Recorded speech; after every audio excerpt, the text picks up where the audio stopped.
Hi అండి. అందరికీ పిల్లల్ని అమెరికా పంపించాలని కోటి ఆశలతో పంపించిన వాళ్ళు ఉంటారు, లోన్లు పెట్టుకుని.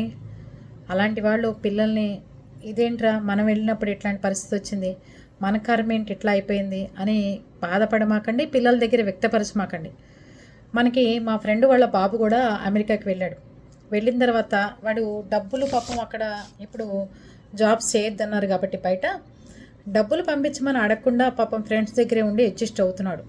మా ఫ్రెండ్ నిన్న చెప్తోంది, ఇలా సంగతి గిరిజ, వాడు పాపం డబ్బులు కూడా అడగట్లేదు, మనం ఇక్కడ లోన్లు కట్టాలి, నెలొచ్చరికి వాడికి డబ్బులు పంపించాలంటే చాలా బర్డెన్ అనిపించింది మనకు కూడా, అందుకని వాడు చాలా ఇబ్బంది పడుతున్నాడంటే అప్పుడు నేను చెప్పాను, నీకు తెలియదని కాదు, ఇబ్బంది అనేది ప్రతి మనిషిలో లైఫ్లో ఉంటుంది, వాడిని చక్కగా 4 ఏళ్ళు చదువుకుని వచ్చేసారా నాన్న అని చెప్పండి అని చెప్పాను. మనకు తోచింది చెప్పాలి కదండి. అలాగే మనం ఎస్ఆర్ఎంలో కానీ నారాయణ చైతన్య హాస్టల్లో పెట్టినప్పుడు పిల్లల్ని ఎలా చదువుకుని అయిపోయిన తర్వాత ఆ క్యాంపస్ నుంచి వచ్చేస్తున్నారో, అమెరికా వెళ్ళిన వాళ్ళు మాత్రం సేఫ్గా ఇంటికి వచ్చేసేయండి అందరూ చక్కగా. తల్లిదండ్రులకి భారం కలిగిస్తున్నాం, ఇబ్బంది కలిగిస్తున్నాం అని అనుకోవద్దు. మన దేశం వచ్చి ఏదో ఒక ఉద్యోగం చేసుకుందాం. రాయల్టీగానే బతకాలని ఏ మనిషి కోరుకోకుండా ఉంటే నేల మీద ఉన్నా కూడా మనకి ఆనందం ఇస్తుందండి.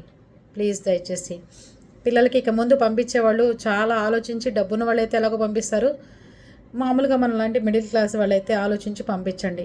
అంతేగాని అనవసరంగా ఆర్భాటాలకు పోయి అప్పులు చేసి అక్కడ ఏదో సంపాదించేస్తారు అనుకోవడం మాత్రం ఇంక నుంచి సాధ్యపడదు.